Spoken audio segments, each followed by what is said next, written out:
আমরা এতক্ষণ পড়তেছিলাম স্বরধ্বনি। এরপরে যাবেন স্বরবর্ণের সংক্ষিপ্ত রূপকে বলে কার। কার আছে হচ্ছে 10টি: আকার, রসইকার, দীর্ঘইকার, রসৌকার, দীর্ঘৌকার, ঔকার। একটা বর্ণের কান নেই, সেটার নাম হচ্ছে অকে বলা হয় লিন বর্ণ। এই অটা প্রত্যেকটা ব্যঞ্জন বর্ণের সাথে মিশে থাকে, তাই এটাকে বলা হয় লিন বর্ণ। ক, অ, প, অ, ল, অ প্রত্যেকটা ব্যঞ্জন বর্ণের সাথে মিশে থাকে, তাই এটাকে বলে লিন বর্ণ। আমরা এখন যাব ব্যঞ্জন বর্ণ। ব্যঞ্জন বর্ণের মধ্যে প্রথম 25টা বর্ণ দেখুন, যারা ডানে বামে উপরে নিচে চতুর্দিকে 5টি করে বর্ণ আছে। যেখানে ডান বাম উপর নিচের চতুর্দিকে কয়টি করে বর্ণ? 5টি করে। তাই এদেরকে বলা হয় বর্গীয় বর্ণ। বাংলায় বর্গীয় বর্ণের সংখ্যা হচ্ছে 25টি। যার চার বাহু সমান তাকে বলা হয় বর্গ। আর বর্গীয় বর্ণের সংখ্যা হচ্ছে টোটাল কয়টি? 25টি।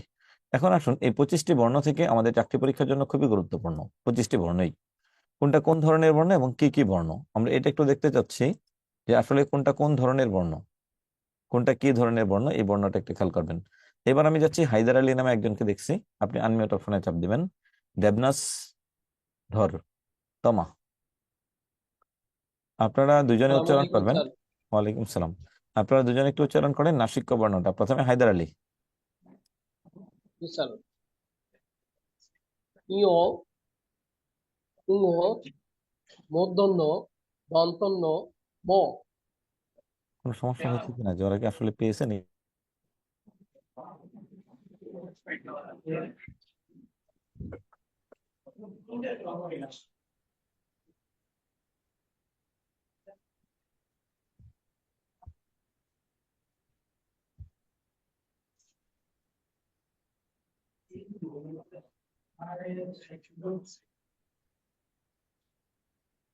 এই, আপনারা কি করছেন? দুষ্টামি করেন কেন?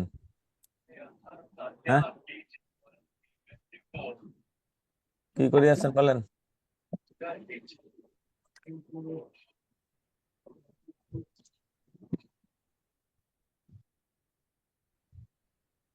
এই, দুষ্টামি করেন কেন? স্যার হয়তো উনি বুঝতে পারেন নাই।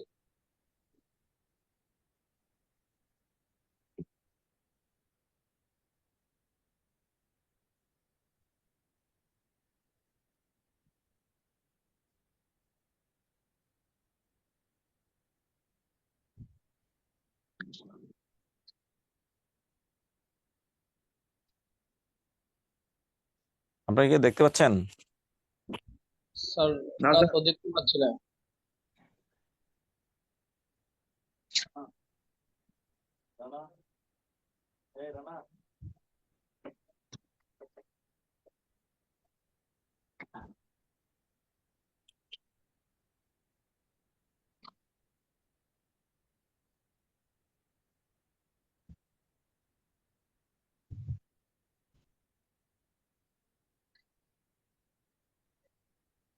Okay.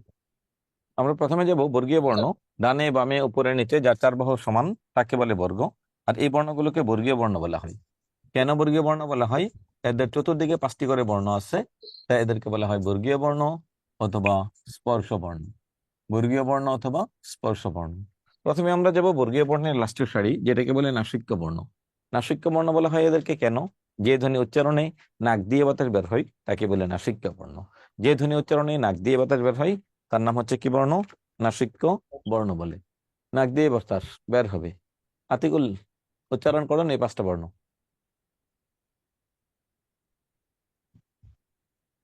আতিকুল। উ, ইয়, ন, মূর্ধন্য, দন্তান্ন, ম। জি না, আবার বলুন, হয় নাই। উষা বলুন, উষা, এই 5টা বর্ণ উচ্চারণ করবেন। উঙ, ইয়, মূর্ধন্য, দন্তেন্য, ম। নাসিক্য বর্ণ। নাসিক্য বর্ণ মানে নাক দিয়ে উচ্চারণ করতে হবে। নাক কোথায়?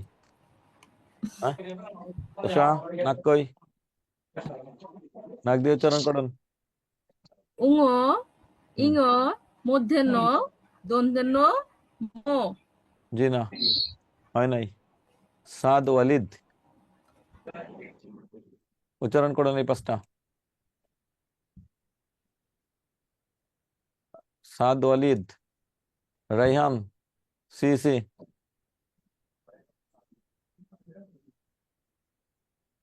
আপনারা খুঁজে পান না নিজেকে? কে মিউট আছেন, কে আনমিউট আছেন, যার নাম বলছি উনি 1 সেকেন্ডে কান খাড়া করবেন। জি। উ, ইয়, মূর্ধন্য স, দন্তন্য ম। জি না, হয় নাই। সাদ নাই। দেবনাস হয় না কেন? হায়দার আলী উচ্চারণ করেন এই 5টা। ইও, উও, মূর্ধন্য, দন্তন্য, ম। জি না, কারোটা হয় নাই। কেন হলো না? কারো উচ্চারণ হবে না, এটা কেমন কথা? এতগুলো মানুষ উচ্চারণ করলেন, একজন মানুষের একটা উচ্চারণ হয়নি, একটা মানুষের উচ্চারণ হয়নি। হ্যাঁ, এমনি উচ্চারণ করলে হবে? লুৎফুন্নাহা ঠিক করে উচ্চারণ করে শোনান। অ ইয় ন ন ম। তাও তো হয় না, ভুলে গেছেন। ভুলে গেলেন কেন? ম, ম উচ্চারণের সময় নাক দিয়ে বাতাস বের হবে। ম, ম ম, ন, ন, ন, ন ন, অ, ইয়। নাক দিয়ে উচ্চারণ হবে। যে ধ্বনি উচ্চারণের সময় নাক দিয়ে বাতাস বের হয় তাকে বলি আমরা নাসিক্য বর্ণ। দন্তান্ন ন, মূর্ধন্য ন, দাঁত কামড়ে উচ্চারণ করলে হবে না। উচ্চারণে দন্তান্ন মূর্ধন্য একটাও বলা যাবে না। সবাই ক্লাসে মানুষ, এরপরে একজন ছেলে একজন মেয়ে, একটা নাক থেকে একটা মুর্দা থেকে। উচ্চারণ দুইটাই সমান। একটা হচ্ছে ন, ন, ন, ন, ন, ন।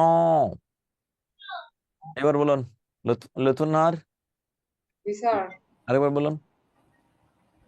অ ইয় ন ন ম। এরপরে বলুন হচ্ছে দেবনাস। নাই। ঔষা। স্যার আমার প্র্যাকটিস করা লাগবে। না, চেষ্টা করুন। উঙো, ইঙো, ন, ন, মো। হায়দার আলী। উও, ইয়, ন, ন, ম। আচ্ছা, এখন আসুন তাহলে, যে ধ্বনি উচ্চারণ করেছেন নাক দিয়ে উচ্চারণ করতে হবে। নাক দিয়ে উচ্চারণ না করলে এটা নাসিক্য হবে না।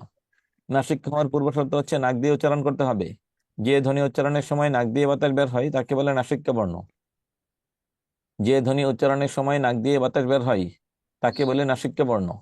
যে ধ্বনি উচ্চারণের সময় নাক দিয়ে বাতাস বের হয় তাকে বলে নাসিক্য বর্ণ। নাক দিয়ে বাতাস বের করতেই হবে। নাক দিয়ে বাতাস বের না হলে নাসিক্য বর্ণ হবে না। যে ধ্বনি উচ্চারণের সময় নাক দিয়ে বাতাস বের হয় তার নাম হচ্ছে কি বর্ণ? নাসিক্য বর্ণ। আর নাক দিয়ে বাতাস বের না হলে নাসিক্য বর্ণ হবে না। এইবার আসুন, অঘোষ এবং ঘোষ, যাদের কাছে 9-10-এর বোর্ড বই পুরাতনটা আছে, অথবা লেকচার শিট আছে, অথবা অন্য কোনো বই আছে, বই থাকলে ধরবেন। নাসিক্য মানে কি? যে ধ্বনি উচ্চারণে নাক দিয়ে বাতাস বের হয় তার নাম হচ্ছে নাসিক্য বর্ণ। আর পরে দেখুন অঘোষ এবং ঘোষ, যে ধ্বনি উচ্চারণের সময় আমাদের স্বরতন্ত্রী অনুরণিত হয় তার নাম হচ্ছে ঘোষ। স্বরতন্ত্রী অনুরণিত হয় তার নাম হচ্ছে ঘোষ। আর স্বরতন্ত্রী অনুরণিত না হয় তার নাম হচ্ছে অঘোষ। সংজ্ঞাটা একটু বুঝতে হবে। যে ধ্বনি উচ্চারণের সময় আমাদের স্বরতন্ত্রী কি করে? অনুরণিত হয়। অনুরণিত মানে ভাইব্রেট, কম্পন সৃষ্টি হয় মুখের ভিতরে, তার নাম হচ্ছে ঘোষ। আর কম্পন সৃষ্টি না হলে তাকে বলে অঘোষ। ক খ, গ ঘ, ক খ, গ ঘ। উচ্চারণটা খেয়াল করুন। প্রথম দুটো উচ্চারণ কেমন, পরের দুটো কেমন? ক খ, গ ঘ। প্রথম দুইটা গলা কাঁপে নাকি পরের দুটো গলা কাঁপে? অনুরণন মানে হচ্ছে কম্পন, ভাইব্রেশন। ক খ, ড ঢ। ফিল করুন সবাই, উচ্চারণ করুন মনে মনে, ফিল করুন। ক ফ, ব ভ, ক ফ, ব ভ, ট ঠ, ড ঢ, ট ঠ, ড ঢ, ক খ, গ ঘ। যে ধ্বনি উচ্চারণে মুখের মধ্যে কি করবে? কম্পন সৃষ্টি করে, গলার গোড়া কাঁপে, তার নাম হচ্ছে ঘুষ। লেখা আছে এখানে, পরে দুইটা ঘুষ, প্রথম দুইটা অঘুষ। এটা নিয়ে সমস্যা নেই, সমস্যা হচ্ছে সংজ্ঞাটা বুঝতে পারা। এরপরে যাবেন, যে ধ্বনি উচ্চারণে আমাদের ফুসফুস তাড়িত বাতাসের চাপে স্বল্পতা থাকে তার নাম অল্প প্রাণ। আর যদি বেশি থাকে তার নাম মহাপ্রাণ। বেশি থাকলে মহাপ্রাণ, বেশি থাকলে মহাপ্রাণ, বেশি থাকলে মহাপ্রাণ, স্বল্পতা থাকলে অল্প প্রাণ। তাহলে দেখুন, যে ধ্বনি উচ্চারণে উচ্চারণের সময় আমার বুকের ভিতরে ফুসফুস থেকে বাতাস বের হচ্ছে, বাতাসটা জোরে বের হলে মহাপ্রাণ। হাতের তালু সামনে রাখেন সবাই, প্রত্যেকে উচ্চারণ করবেন, কারণ পরীক্ষার হলে উল্টায়া পাল্টায়া প্রশ্ন করে। বেসিক জানা না থাকলে উত্তর দেওয়া বড় কঠিন, বেসিক জানা না থাকলে উত্তর দেওয়া বড় কঠিন। এক্ষেত্রে খেয়াল করবেন যে ক খ কোনটার বাতাস সাথে পান? ক খ, গ ঘ, ক খ, ক গ খ ঘ, চ ছ, জ ঝ। আবুল হাসান লিখছেন নামাজের বিরতি থাকবে কিনা? অবশ্যই থাকবে। আর এখানে নামাজ কয়টায় কমেন্টে লিখুন। ক খ, গ ঘ, চ ছ, জ ঝ, ট ঠ, ড ঢ। কোনটার বাতাস জোরে বের হয়? ক না খ? খ খ চ না ছ? ছ। ছ এই লাইনের সবগুলো জোরে বের হয়, এটার নাম মহাপ্রাণ। আর এটা আসতে বের হয় অল্প প্রাণ। গ ঘ, জ ঝ, ড ঢ, দ ঢ, ব ভ। এটা জোরে বের হয় মহাপ্রাণ, এটা আসতে বের হয় অল্প প্রাণ। যে ধ্বনি উচ্চারণে আস্তে বাতাস বের হয় তার নাম অল্প প্রাণ। বর্গীয় তৃতীয় আর প্রথম বর্ণ অল্প প্রাণ, দ্বিতীয় আর চতুর্থ বর্ণ মহাপ্রাণ, দ্বিতীয় আর চতুর্থ বর্ণ মহাপ্রাণ। হ্যাঁ, এই ডিস্টার্ব করেন কেন? হ্যাঁ, একজন লিখছেন 6টা 50। নামাজের বিরতি অবশ্যই থাকবে, দয়া করে একটু নামাজের টাইম লিখুন। কারণ হচ্ছে কারণ হচ্ছে আপনারা বাংলাদেশের বিভিন্ন প্রান্ত থেকে যুক্ত হয়েছেন।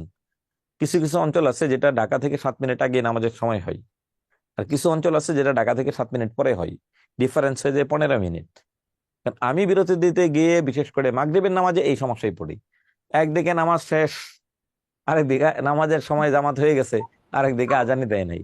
কারণ আমি কি করবো? আমাকে মাঝখান দিয়ে নিতে হবে সময়, আমাকে সময় মাঝখান দিয়ে নিতে হবে। দ্রুত 1 মিনিটের মধ্যে কমেন্ট করবেন আপনি কার এখানে নামাজ কয়টাই, আমার সময়ের সাথে, নাহলে আপনাদেরকে মিলাইতে পারবো না। তাহলে দেখুন, যে ধ্বনি উচ্চারণে আবার বাতাস আসতে বের হয় অল্প প্রাণ, বাতাস জোরে বের হয় মহাপ্রাণ। এরপরে দেখুন, যদি মুখের মধ্যে কাঁপে তার নাম হচ্ছে ঘুষ, না কাঁপলে অঘুষ। এখন আপনি টেকনিক ধরেন, বর্গীয় প্রথম আর তৃতীয় বর্ণ অল্প প্রাণ, দ্বিতীয় আর চতুর্থ বর্ণ মহাপ্রাণ। আরাফাত লিখছেন 6টায়। এই মিয়া, কে আপনি গো? মাগরিবের নামাজ 6টায়? আপনি কি বাংলাদেশে আছেন না অন্য কোথাও আছেন? মাগরিবের নামাজ 6টায় কবে থেকে? হ্যাঁ, মাগরিবের নামাজ 6টায় আন্দাজে। মাথা টাথা আপনার ঠিক নাই। এখন আসুন, তাহলে যে ধ্বনি উচ্চারণে বাতাস জোরে বের হয় মহাপ্রাণ, আসতে বের হয় অল্প প্রাণ, এই 4টা খাতায় উঠাবেন। আমি এত কিছু লিখতে দেই নেই বা লিখতে জোর দেই নেই, কেন? নিজেরা পারবেন।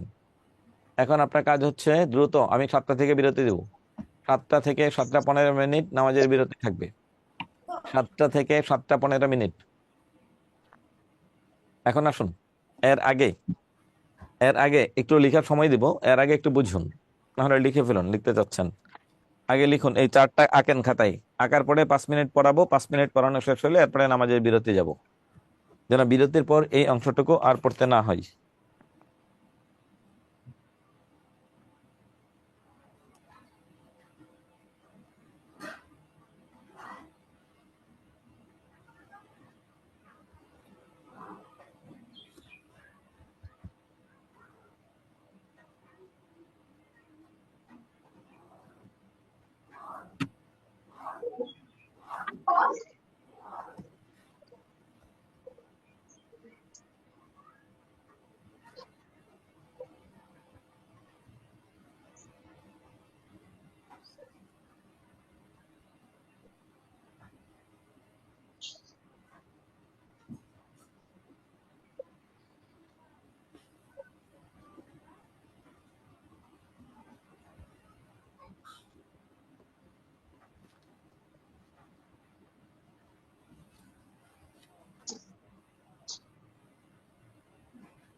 ঠিক আছে, করতে না? আচ্ছা, যাদের নামাজ 7টার আগে ওনারা নামাজ পড়ে আসবেন। আর যাদের নামাজ 7টায় পড়ে, আমার এখানে নামাজ বিরতি আমাকে দুইটা কম্বাইন করে দিতে হচ্ছে, আমি এক্সট্রিমলি সরি। আমাকে নামাজের টাইমটা কম্বাইন করে দিতে হবে, আমার কিছু করার নাই। এখনো অনেকের এখানে নামাজ আরো 10 মিনিট পরে, তখন আমি একটু বিপাকে পড়ে যাব। আচ্ছা, এখন আসুন। এখন যাবেন যে ধ্বনি উচ্চারণের সময় আপনারা 6টা 55 মিনিটে নামাজ। ওকে, যান নামাজের বিরতি। 55 থেকে নামাজের বিরতি। 55 থেকে 10। 55 থেকে 10 নামাজের বিরতি। 55 থেকে 10 মিনিট পর্যন্ত নামাজের বিরতি। এরপরে এসে ক্লাস শুরু করবো।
আসসালামু আলাইকুম। বিরতির পর স্বাগত জানাচ্ছি ফুজিল রহমানি। এতক্ষণ আমরা ছিলাম বর্গীয় বর্ণ। বর্গীয় বর্ণের ক্ষেত্রে লাস্ট মুহূর্তে আমরা এখন আছি উচ্চারণ নিয়ে। বর্গীয় বর্ণের উচ্চারণটা ঠিক কোথা থেকে হয়, কিভাবে হয়, এই উচ্চারণটা একটু খেয়াল করব। যে সকল ধ্বনি উচ্চারণের সময় আমাদের জিহ্বা দাঁতকে স্পর্শ করে তাকে বলে দন্তবর্ণ। আপনাকে এখানে মুখস্থ দরকার নেই, বোঝার চেষ্টা করুন। যে ধ্বনি উচ্চারণে জিহ্বা কি করে আমাদের দাঁতকে স্পর্শ করে তাকে বলে দন্তবর্ণ। জিহ্বা যদি দাঁতকে স্পর্শ করে তার নাম হচ্ছে দন্তবর্ণ। দাঁতকে স্পর্শ করলে তাকে আমরা কি বলি? দন্তবর্ণ বলি। উচ্চারণ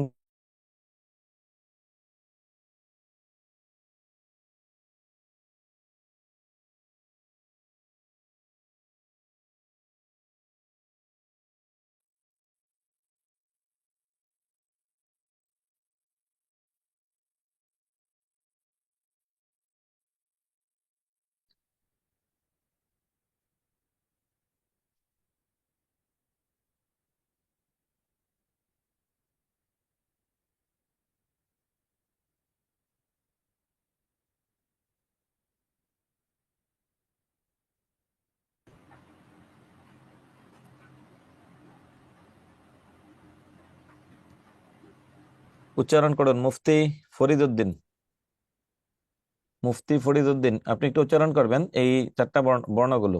মনিকা আক্তার, উচ্চারণ করুন দন্তবর্ণগুলো। দন্তবর্ণগুলো কোথা থেকে উচ্চারিত হয়? ত, থ, দ, ধ, মূর্ধন্য। দন্তবর্ণ কোথা থেকে উচ্চারিত হলো উষা? জিহ্বা হচ্ছে দাঁতের সাথে লাগবে। হুম ত, থ, দ, ধ, দন্তের ন।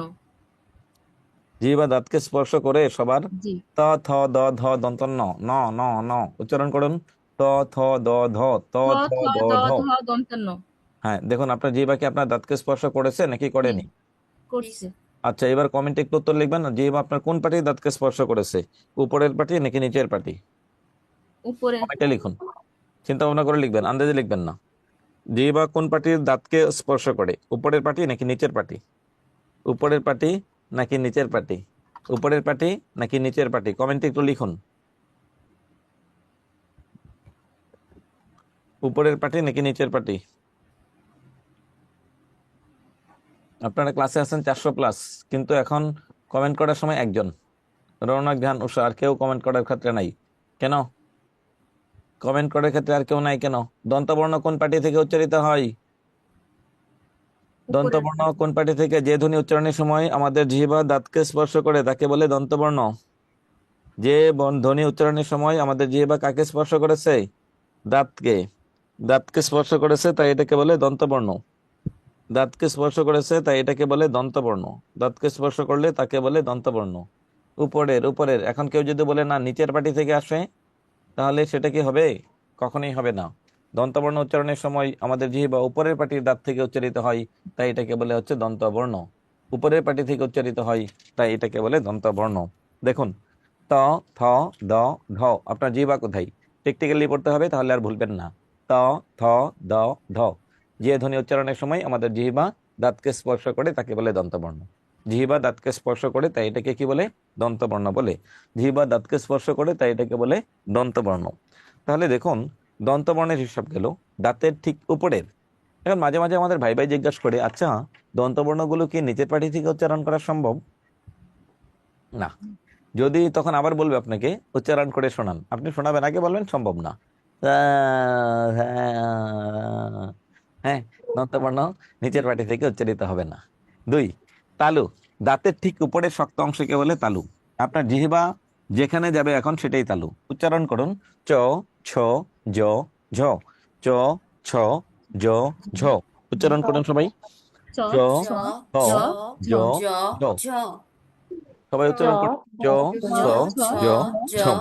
ঝ, চ, ছ, ছ, জ, জ, ঝ। ঝ, হ্যাঁ, চ, ছ, জ, ঝ। ঝ। তাহলে জিহ্বা কোথা থেকে আসছে? তালু। তালু তালু। থেকে আসছে। তালু থেকে আসলে তার নাম হচ্ছে কি বর্ণ? তালব্য বর্ণ। তালব্য বর্ণ। দাঁতে আর নাই, দাঁতের উপরের যে শক্ত অংশ আছে তাকে বলে তালু। তালু থেকে যে কটা বর্ণ উচ্চারিত হয় তার নাম তালব্য বর্ণ। তালুর আরেকটু উপরে শক্ত অংশ, লম্বা লম্বা কটা খাস কাটা আছে, জিহ্বা যেখানে আছে তার ঠিক উল্টা পাশে লম্বা লম্বা কয়টা খাস কাটা আছে, এদেরকে বলে মূর্ধা। মূর্ধা থেকে যে কয়টা বর্ণ উচ্চারিত হয় তার নাম হচ্ছে মূর্ধন্য বর্ণ, মূর্ধা বর্ণ। উচ্চারণ করো সবাই, ট ট ঠ ড ঢ, ঢ ঢ ট ঠ ড ঢ। উচ্চারণ করেন সবাই, ঠ ঠ ড ঢ ট ঠ ড ঢ। জিহ্বা উল্টা পাশে গিয়েছে কিনা? জি স্যার। ঠ ঠ ড ঢ। সবাই কি মুর্দা খুঁজে পেয়েছেন? জি মুর্দা কে খুঁজে পেয়েছেন? ঠিক উপরে লম্বা লম্বা জি কয়টা স্যার। খাস কাটা আছে, ভিট পেয়েছেন? জি স্যার। না পাইলে হাত দিয়ে নাড়া দেন, তাহলে বুঝতে পারবেন। হ্যাঁ, মুর্দা কোনটা। এখন আসুন আরো সহজে বলি, গুড়া দুধ খেয়েছেন কিনা কেউ কখনো? গুড়া দুধ জি খাইলে স্যার। বুঝবেন ঠেলা, উল্টা পাশে আটকে যায়। হুম। যে জায়গায় আটকে যায় এটাকে বলে মূর্ধা। যে জায়গায় আটকে যায় বা চর্বি জাতীয় খাবার খাওয়ার সময় দেখবেন ঠিক উল্টা পাশে আটকে যায়, তাই এটাকে বলে মূর্ধা। যে ধ্বনি উচ্চারণের সময় মূর্ধা থেকে উচ্চারিত হয় তার নাম হচ্ছে মূর্ধা বর্ণ। মূর্ধা থেকে উচ্চারিত হলে তার নাম হচ্ছে মূর্ধা বর্ণ। যে ধ্বনি উচ্চারণের সময় আমাদের জিহ্বা মূর্ধাকে স্পর্শ করে তার নাম হচ্ছে মূর্ধা বর্ণ। দুই ঠোঁটের সংস্পর্শে যেটা উচ্চারিত হয় তার নাম হচ্ছে উষ্ঠ বর্ণ। দুই ঠোঁটের সংস্পর্শে যে ধ্বনি উচ্চারিত হয় তার নাম হচ্ছে উষ্ঠ বর্ণ। প ফ ব ভ ম। দুই ঠোঁট না মিশিয়ে কখনোই উচ্চারণ করা সম্ভব হবে না। যেমন আ হা আ, কখনোই উচ্চারণ হবে না। তাহলে দেখুন, উচ্চারণের সময় যদি দুই ঠোঁট মিশে তার নাম হচ্ছে কি বর্ণ? উষ্ঠ বর্ণ। গলার গোড়া থেকে যে ধ্বনি উচ্চারিত হয় তার নাম হচ্ছে কণ্ঠ বর্ণ। শেষ করলাম আমরা বর্গীয় বর্ণ। বর্গীয় বর্ণে পড়ে যাব। বাংলায় আরো কিছু বর্ণ আছে যে ধ্বনি উচ্চারণে মুখের মধ্যে একটা তাড়না সৃষ্টি করে, তাকে বলি তারণজাত বর্ণ। আর যদি কম্পন সৃষ্টি করে তাহলে তার নাম হচ্ছে কম্পনজাত বর্ণ। মুখের মধ্যে তাড়না সৃষ্টি করলে তার নাম হচ্ছে তারণজাত, আর কম্পন সৃষ্টি করলে তার নাম হচ্ছে কম্পনজাত বর্ণ। তাড়না সৃষ্টি করলে তার নাম তারণজাত, আর কম্পন সৃষ্টি করলে তার নাম হচ্ছে কম্পনজাত বর্ণ। তাড়না সৃষ্টি করলে তার নাম হচ্ছে তারণজাত, তার কম্পন সৃষ্টি করলে তার নাম কম্পনজাত। প্রথমে বলবেন আতিকুল ইসলাম,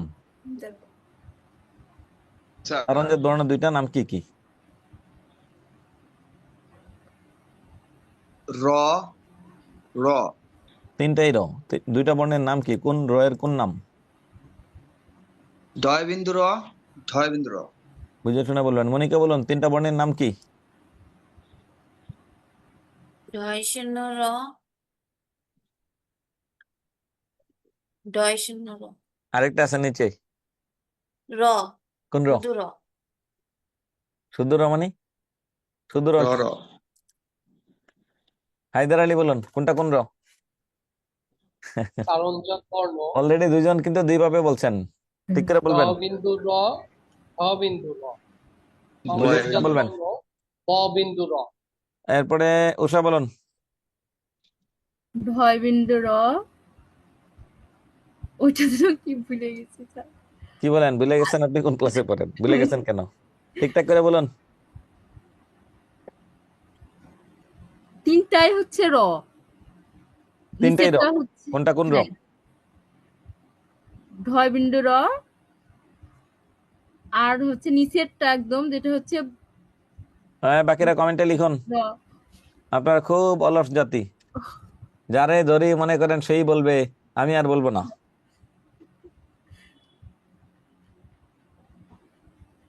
অপশন নাই।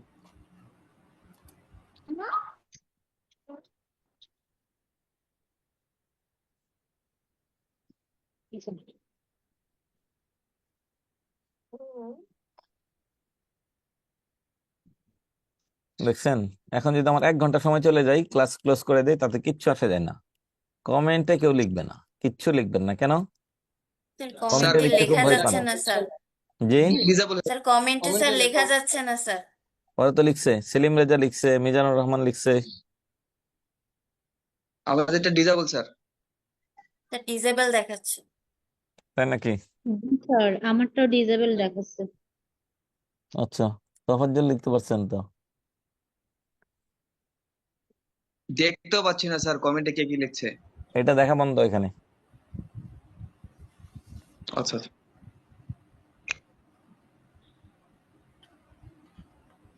হয়েছে স্যার, এবারে হয়েছে।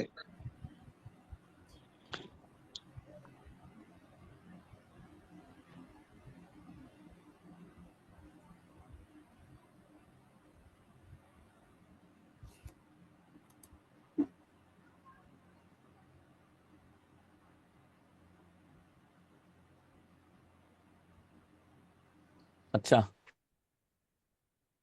একজন লিখছেন রিজওয়ান সাদাত বসিন্নার।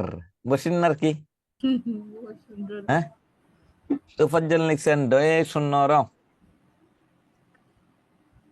তারপরে কে লিখছেন মিজানুর রহমান ডয়ে শূন্য র, ঢয়ে শূন্য র, বয়ে শূন্য র। বাহ, খুব ভালো। শূন্য আর বিন্দুর পার্থক্য কোথায়, এটা আগে বুঝতে হবে।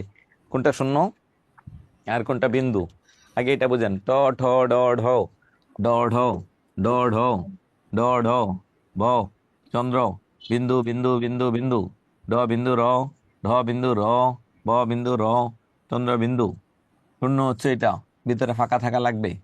যেমন আপনাকে আমি 101 টাকা দিলাম, এটা কি 101 টাকা? কি না? 1 টাকা 1 পয়সা। এটা 101 টাকা না, 101 টাকা না, এটা 1 টাকা 1 পয়সা।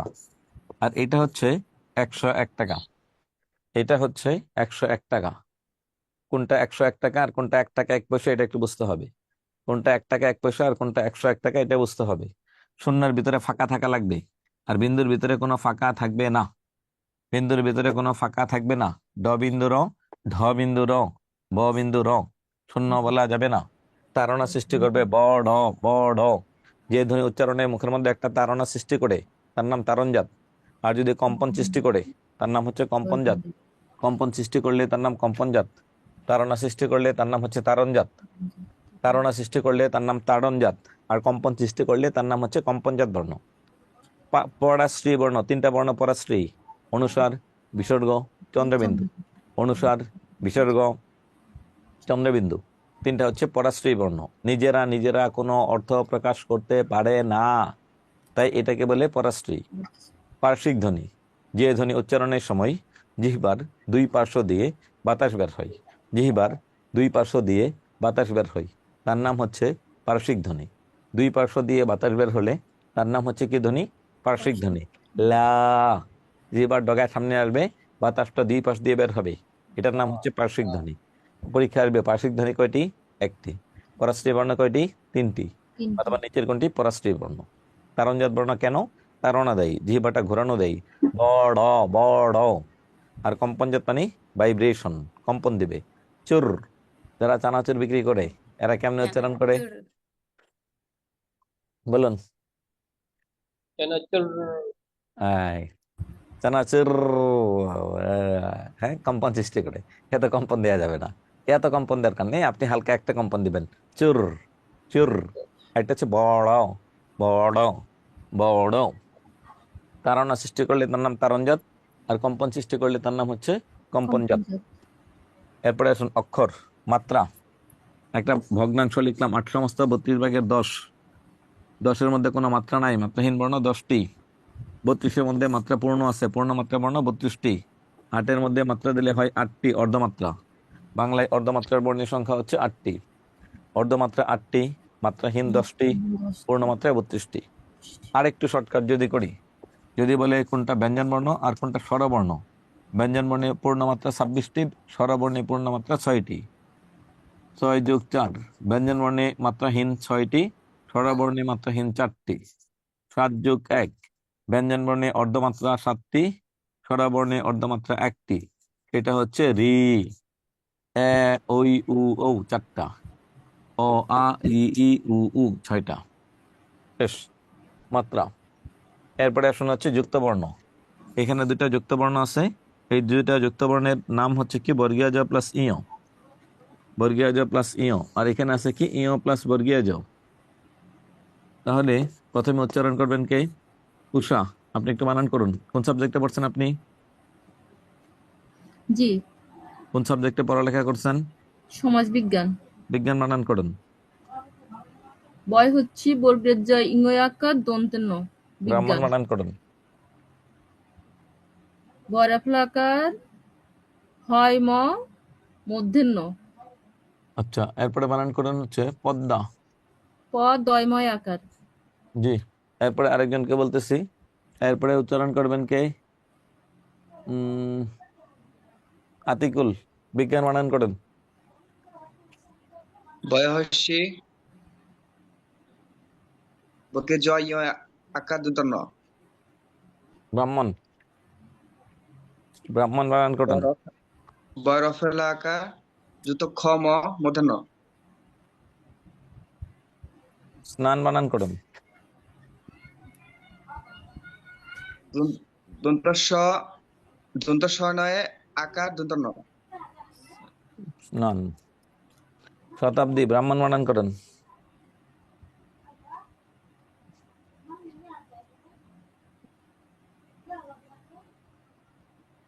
হায়দার আলী বিজ্ঞান বানান করেন।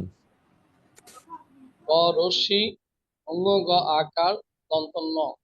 অম্লান বানান করেন হায়দার আলী। অর অ অয় ল ফালা আকার দন্ত ন। তাহলে একজন লিখছেন 1 ঘন্টা যাওয়ার পরে যারা এখন মিউট আছে তাদেরকে পরিবর্তন করে নতুনদের সুযোগ দিলে ভালো হয়। আমি নতুন করে দিচ্ছি, বারবার দিচ্ছি। যারা হাত তুলছে এদের মধ্যে থেকে চেঞ্জ করে করে দিচ্ছি। এরপর শতাব্দী বলুন। বয়রফলা আকার হয়ম ন ব্রাহ্মণ। হুম।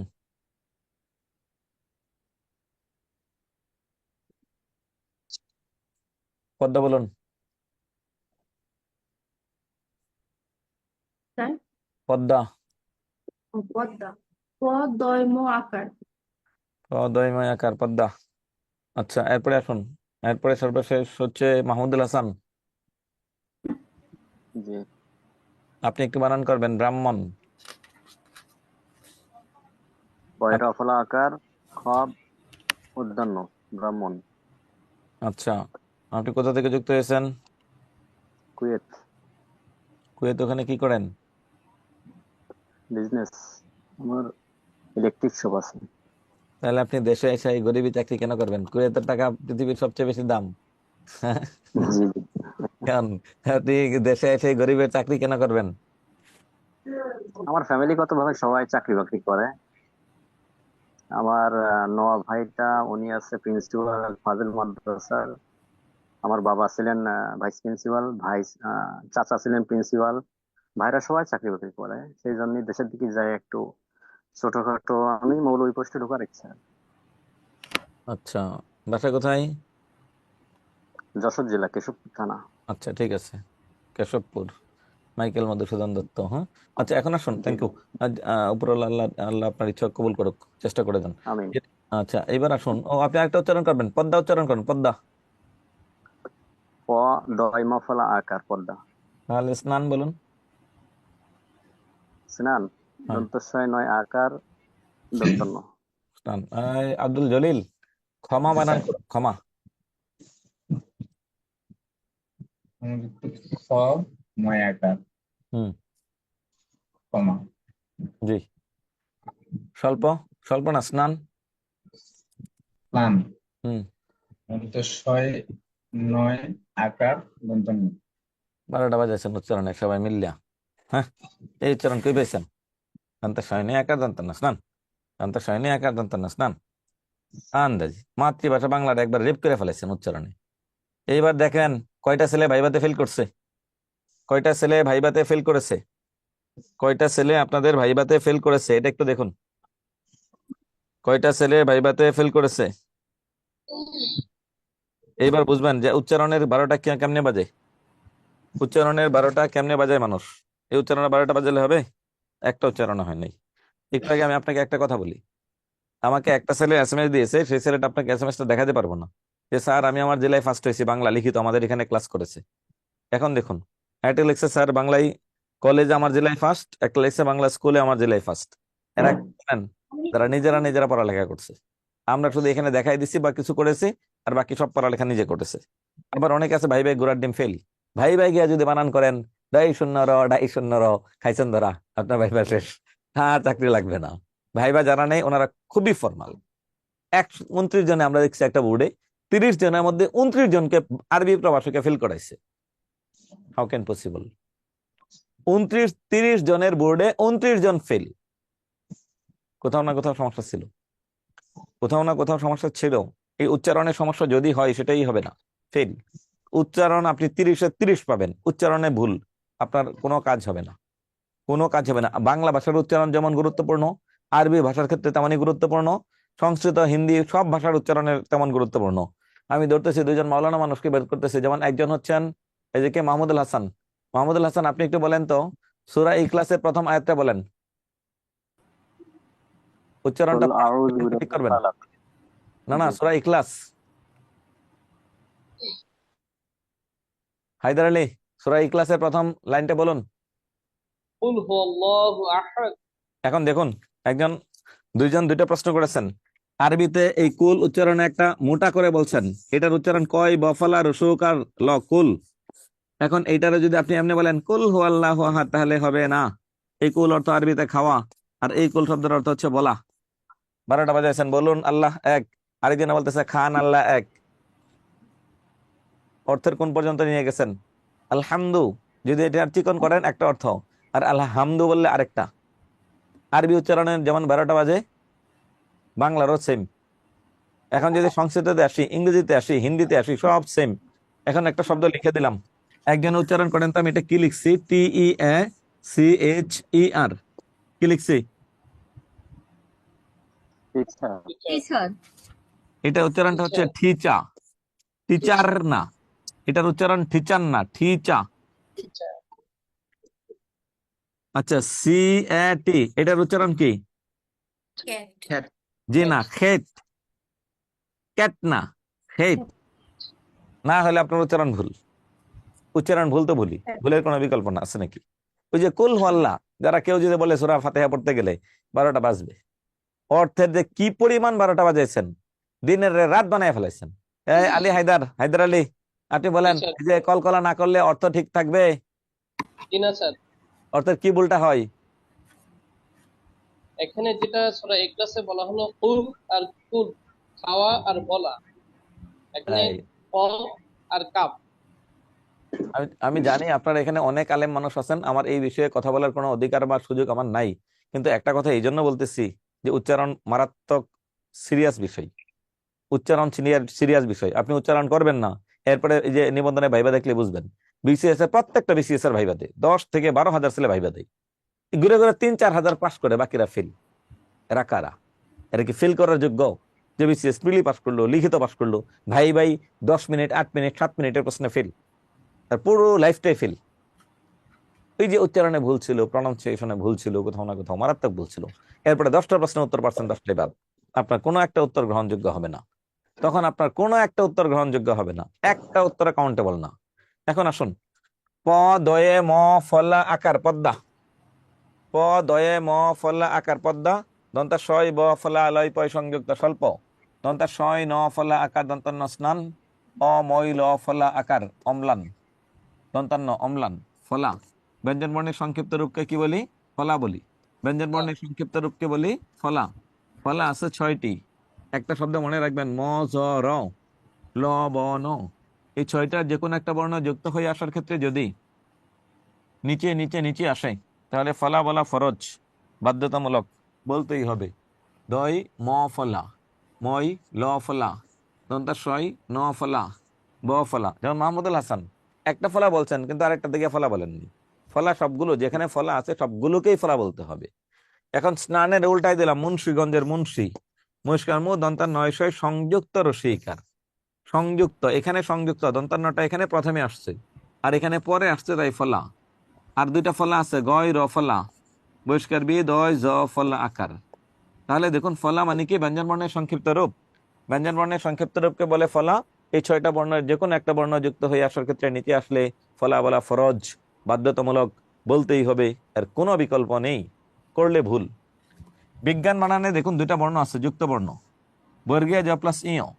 বর্গীয় জ প্লাস ইয় কোথাও যুক্ত হলে তার উচ্চারণ হয়ে যাবে ক্ষীয়, বহিষ্কার বি সরি, উচ্চারণ হয়ে যাবে গিয়, উচ্চারণ হবে গিয়, গিয়, বহিষ্কার বি গিয় আকার দন্তান্ন বিজ্ঞান, বহিষ্কার গি গিয়, বহিষ্কার বি গিয় আকার দন্তান্ন বিজ্ঞান, বৈরফলা আকার। ভিতরে যুক্ত বর্ণ হচ্ছে হ প্লাস ম, হয়ে ম ফলা মূর্ধন্য ব্রাহ্মণ। এখানে যুক্ত বর্ণ হচ্ছে ক প্লাস মূর্ধন্য স, বৈরফলা কয়ের মূর্ধন্য স ময়কার মা ক্ষমা, এটা বলা যাবে না। এই বর্ণের আলাদা একটা নাম হচ্ছে ক্ষীয়, ক্ষীয় ময়কার মা ক্ষমা, ক্ষীয় ময়কার মা ক্ষমা। ক্ষিয়ময়কার মা ক্ষমা। এখন আমি আবার নতুন করে 5 জনকে মিউট করব, যারা উচ্চারণগুলো করবেন। প্রথমে উচ্চারণ করার জন্য মিউট করে দিচ্ছি। দেখুন কার এখানে মিউট যায়। সঞ্চিতা, আপনি একটু উচ্চারণ করুন সবগুলো পর্দা থেকে। স্যার আসসালামু আলাইকুম। ওয়ালাইকুম প আসসালাম। দ ম ফলা আকার পদ্মা। অ ম ল ফলা আকার দন্ত ন অম্লান। দন্ত স ন ফলা আকার দন্ত ন স্লান। দন্ত স ব ফলা লয় পয় ফলা প মানে ফলা নাই, পতে ফলা নাই, মদার লবণে হ্যাঁ প নাই। লয় স্বল্প দন্তা শয় ব ফলা লয় পয় সংযুক্ত। সংযুক্ত। Sorry sir. গয় রফলা আকার রফলা হ মূর্ধন্য। বয় রসিকার দয় জফলা আকার বিদ্যা। বয় রসিকার গিয় আকার দন্ত ন বিজ্ঞান। তারপর বয় রফলা আকার হ মফলা মূর্ধন্য ব্রাহ্মণ। ব্রাহ্মণ। ক্ষিয় ময় আকার ক্ষমা। Thank you. জান্নাতি বলুন, জি স্যার। বলুন প একটা একটা করে। দয় ময় ফলা আকার পদ্মা। সরয় ময় ল হ্যাঁ, পদ্মা না, পদ্মা না, পদ্মা। হ্যাঁ সরয় ময় ল ফলা আকার দন্তি ন অম্লান। হ্যাঁ। দন্তি ছয় নয় যে ফলা আকার মূর্ধন্য সান। দন্তি ছয় বয় ল ফলা লয় পয় সংযুক্ত। গয় র ফলা হ মূর্ধন্য। বহিষ্কের বি দয় জ ফলা আকার বিদ্যা। হুম। ব্রাহ্মণ।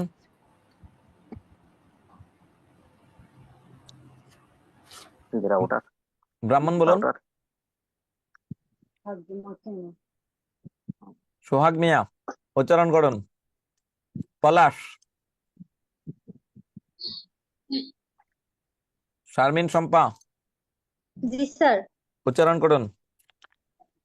পয় দ ম ফলা আকার পদ্মা। স্বর অ ময়লা ফলা আকার দন্তের ন অম্লান। দন্তের শয় ন ফলা আকার দন্তের ন স্নান। দন্তের শয় ব ফলা লয় প স্বল্প। গয় র ফলা হ মূর্ধন্য গ্রহণ। ব হিসি দয় র ফলা আকার এই বিদ্যা। হর্ষ না, বই রসই। রস্যি দ জ ফলা আকার বিদ্যা। হ্যাঁ। ব হিসি গিয় আকার দন্তের ন বিজ্ঞান। বয় র ফলা হয় ম ফলা মূর্ধন্য ব্রাহ্মণ। ক্ষিয় ময় আকার ক্ষমা। লুৎফুন্নাহার। প দ মফলা আকার পদ্মা। সরেয় ম লফলা আকার দন্তান্ন অম্লান। দন্তাস্য নফলা আকার দন্তান্ন স্নান। দন্তাস্য বফলা লয় পয়সযুক্ত স্বল্প। ব রফলা হ মূর্ধন্য রফল। বয় ঋষিকার দ জফলা আকার বিদ্যা। পরিষ্কার বি ইয় আকার দন্তান্ন বিজ্ঞান। ব রফলা আকার হ মফলা মূর্ধন্য ব্রাহ্মণ। ক্ষিয় ম আকার ক্ষমা। ওকে, থ্যাংক ইউ। এরপরে হচ্ছে জান্নাতুল ফেরদৌস। আমি অনেককে মিউট করছি, আপনারা খুঁজ পান না। একজন হুজুর মানুষ দেখতে পাচ্ছি, মাথায় টুপি আছেন আপনার, কিন্তু হাত তুলছেন আপনি, কিন্তু আপনাকে বারবার মিউট করতেছে, আপনি বুঝতেছেন না। আপনি আজকে আনমিউট এখানে চাপ দেন। জান্নাতুল ফেরদৌস উচ্চারণ করুন, জি স্যার। বলুন। প দয়ে জফলা মফলা আকার পদ্মা। স্বরেও ময় লফলা আকার দন্তন্য অম্লান। স্নান দন্ত শয়ে নফলা আকার দন্তন্য স্নান। দন্ত শয়ে বফলা লয় যুক্ত প স্বল্প। বয় রফলা হ দন্তন্য গ্রহণ। বয় ঋষি দজফলা আকার বিদ্যা। বয় ঋষি গিয় আকার দন্তন্য বিজ্ঞান। বয়ের রফলা আকার ক্ষিয় দন্তন্য মূর্ধন্য ব্রাহ্মণ। আর ক্ষিয় ময়া আকার ক্ষমা। বেশ, আপনার এই উচ্চারণগুলো বারবার করবেন। আগামী ক্লাসে আমি উচ্চারণ 2-4 জনকে ধরবো। জি স্যার। আমি আগামী ক্লাসে 2-4 জনকে আপনাদের এই উচ্চারণগুলো ধরবো, এই উচ্চারণগুলো নিজেরা পড়বেন। এরপরে আসুন, এরপরে হচ্ছে যুক্ত বর্ণ। যুক্ত বর্ণের পরে হচ্ছে বাংলা ভাষার উৎপত্তি। বাংলা ভাষার উৎপত্তি পৃথিবীর প্রাচীনতম ভাষা ইন্দো ইউরোপীয় থেকে। ইন্দো ইউরোপীয় ভাষার দুটো অংশ ছিল, একটা ক্যান্তম, একটা শতম। ক্যান্তম হচ্ছে ইউরোপের ভাষা, শতম হচ্ছে এশিয়ার ভাষা। শতম থেকে 4টা ভাষা আসছে, দেখুন কি কি: আলবানীয়, আরবানীয়, বাল্তুস্লাভীয়, আর্য। এই ক্যান্তম দরকার নাই, আমার দরকার বাংলাটা কোন থেকে আসছে। লাল কালি খেয়াল করবেন: আলবানীয়, আরবানীয়, বাল্তুস্লাভীয়, আর্য। আর্য থেকে আসছে কি কি দেখুন, আর্য থেকে আসছে আলবানীয়, আরবানীয়, বাল্তুস্লাভীয় আর্য, আর্য থেকে দারদীয়, ইরানীয়, ভারতীয়, ভারতীয় থেকে প্রাচীন ভারতীয় আর্য, প্রাচীন ভারতীয় আর্য থেকে প্রাচীন ভারতীয় কথ্য আর্য, প্রাচীন ভারতীয় কথ্য আর্য থেকে প্রাচীন প্রাচ্য, প্রাচীন প্রাচ্যের পরবর্তী স্তরটা এইটা পড়বেন ভালো করে, আর কিছু দরকার নাই। প্রথমটা কোথা থেকে? ইন্দো ইউরোপীয়। ইন্দো ইউরোপীয় দুইটা ভাগ, একটা ক্যান্তম, একটা শতম, একটা ক্যান্তম, একটা শতম। এরপর আসুন, শতম থেকে আসছে বাংলা। এখন দেখুন এখানে অনেকগুলো পার্ট, প্রাকৃত থেকে 5টা প্রাকৃত, সিংহলী প্রাকৃত, অর্ধমাগধী, মাগধী, মহারাষ্ট্রী, গৌড়ীয়। গৌড়ীয় প্রাকৃত আর থেকে আসছে বাংলা ভাষা, এটা একটা মত। আর মাগধী প্রাকৃত থেকে আসছে বাংলা ভাষা, এটা একটা মত। সুনীতি কুমার চট্টোপাধ্যায় স্যার বলেছেন 950 সালে বাংলা ভাষার উৎপত্তি মাগধী প্রাকৃত থেকে, গ্রহণযোগ্য না। গ্রহণযোগ্য মতামত হচ্ছে গৌড়ীয় প্রাকৃত থেকে, বলছেন ডক্টর মোহাম্মদ শহীদুল্লাহ। বারবার প্রশ্ন আসে ডক্টর মোহাম্মদ শহীদুল্লাহর মতে বাংলা ভাষার উৎপত্তি কোন ভাষা থেকে? গৌড়ীয় প্রাকৃত। কত সালে? 650 সালে। শেষ। গৌড়ীয় প্রাকৃত থেকে আসছে কি? গৌড়ীয় অপবংশ। গৌড়ীয় অপবংশ থেকে আসছে 3টা, বিহারি, প্রাচীন উড়িয়া, বঙ্গ কামরূপী। আপনি একটা একটা পড়লেও চলবে। বঙ্গ কামরূপী থেকে আসছে 2টা, একটা বাংলা, একটা অসমিয়া। অসমিয়া মানে আসামের ভাষা। যদি সুযোগ থাকতো আমি এটা একটু বিশ্লেষণ করতাম, অনেক গল্প আছে একটা ভাষা থেকে এক একটা ভাষা কিভাবে হলো, কোথায় হলো, বাংলার সাথে অসমীয়া ভাষার কি কি মিল আছে। প্রাচীন উড়িয়া মানে উড়িষ্যার ভাষা, বিহারি মানে বিহার প্রদেশের ভাষা। এরপরে আসুন মগধের ভাষা, সিংহল মানে শ্রীলঙ্কার ভাষা, মহারাষ্ট্র মানে মহারাষ্ট্রের ভাষা। এখন এই ভাষাগুলো কিভাবে আসলো, এটা সময় না থাকার কারণে আপনাদের পরীক্ষায় এর চেয়ে বেশি আসে না, এতটুকু অংশ পড়বেন, শর্টকাট করে দেয়া আছে এখানে। এরপরে যদি বাংলা বলি, বাংলা ভাষার লিপি, লিপি মানে লিখন পদ্ধতি। লিখন পদ্ধতি 2 প্রকার, আসছে কোথা থেকে? ভারতীয়। ভারতীয় লিখন পদ্ধতি 2টা, একটা ব্রাহ্মী, একটা খরুষ্টি। ব্রাহ্মী লেখা হয় বাম দিক থেকে, খরুষ্টি লেখা হয় ডান দিক থেকে। যেমন ডান দিক থেকে একটা শব্দ আরবিতে লিখে দেখালাম আপনাকে, দেখুন এই যে এটা আল্লাহ শব্দটা লিখলাম, কোন দিক থেকে লিখছি? ডান দিক থেকে। এই কথা বলবেন না, নিজেকে মিউট রেখে কথা বলবেন না, আমরা সবাই শুনতে পাই। এটা হচ্ছে ডান দিক থেকে, এটা পরীক্ষায় আসে না। আরবে বাম দিক থেকে ব্রাহ্মী। ব্রাহ্মীর 3টা রূপ ছিল, সারদা, নাগর, কুটিল। কুটিল মানে পূর্বী, কুটিলের অপর নাম হচ্ছে পূর্বী লিপি। এই পূর্বী লিপি থেকে আসছে হচ্ছে আমাদের বাংলা লিপি। আপনার পরীক্ষা আসবে বাংলা লিপি কোন লিপি? কুটিল। কুটিল কোথা?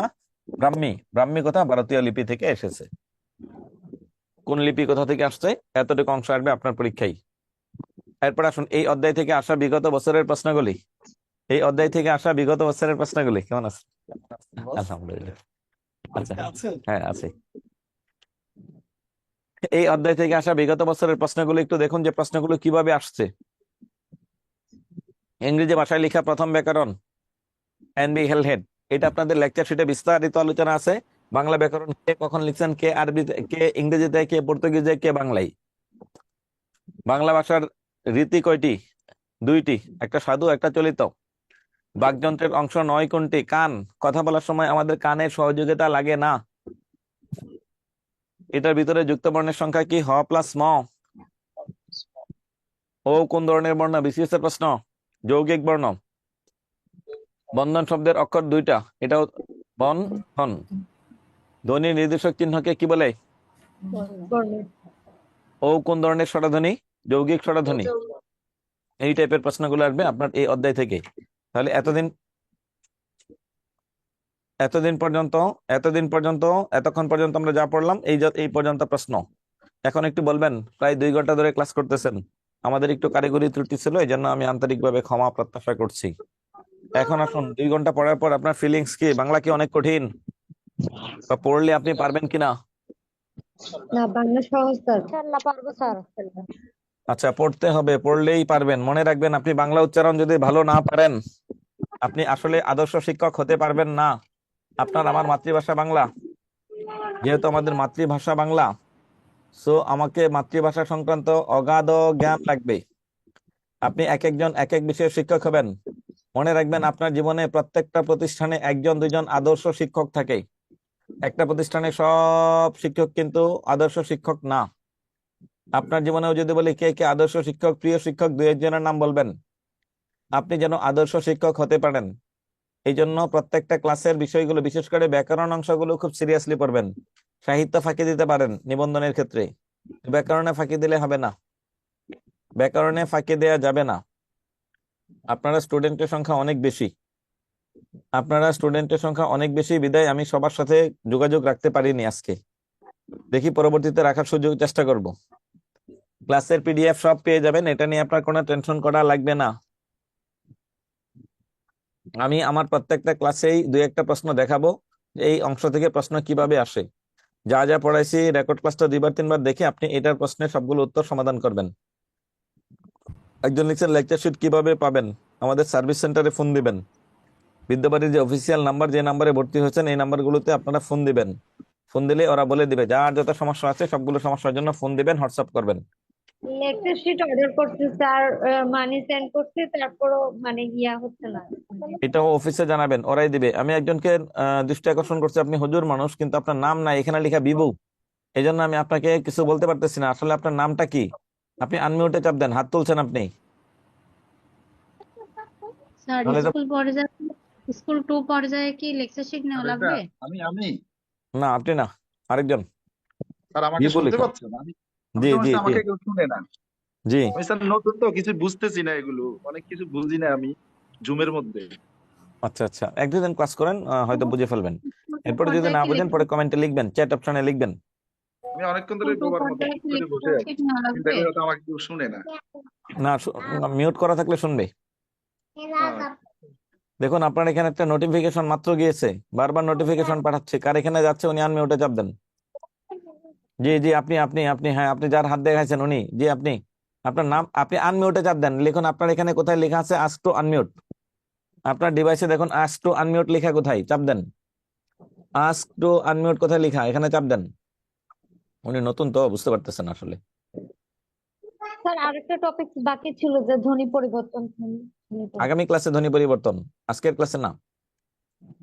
ধ্বনি পরিবর্তনের আলাদা একটা ক্লাস হবে, আগামী ক্লাসে আমরা পড়বো ধ্বনি পরিবর্তন। এই জন্য একটা বোর্ড বই লাগবে আপনাদের, 9-10 পুরাতন বোর্ড বই, যেটা মুনির চৌধুরী স্যার 2020 সাল বা তার আগের, এই বইটা কিনে সাথে রাখবেন আগামী ক্লাসের জন্য। এই দেখুন উনি বড় হয়ে গেছে এখন। কে আপনি? ঠিক আসলে বুঝতে পারছেন কে আপনি?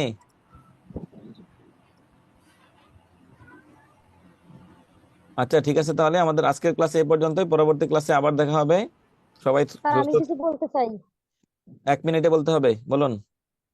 স্যার বলতে চাচ্ছি যে নিবন্ধন পরীক্ষার জন্য আমরা যেটা যে অ্যাপ্লাই করব স্কুল এবং কলেজের জন্য, আমি কি স্কুল 2 এ করলে ভালো হবে নাকি শুধু স্কুলেই অ্যাপ্লাই করলে ভালো হবে সাবজেক্ট স্যার? কি আপনার?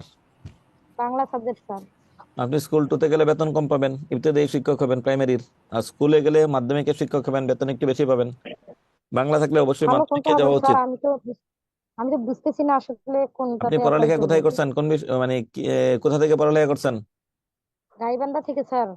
না, গাইবান্ধা তো কি 4 বছর না 3 বছরের পড়ালেখা? স্যার আমি অনার্স কমপ্লিট করেছি। অনার্স কমপ্লিট করেছেন, তার মানে আপনি অবশ্যই সহকারী শিক্ষক আবেদন করবেন, স্কুল 2-তে যাওয়া দরকার নেই। এটা জানার ছিল স্যার। আর ওকে, আসলে আরেকটা কথা হলো, রিটেন পরীক্ষার জন্য কি এখন কোনো বই পাওয়া যাবে স্যার? কিরকম? রিটেন পরীক্ষা, লিখিত পরীক্ষার জন্য যে ব্যাচে ভর্তি হওয়া লাগে, এর আগে কি কোনো বই পাওয়া যাবে? বই বাজারে আছে, দেখুন একটা বই কালেক্ট করে নেবেন।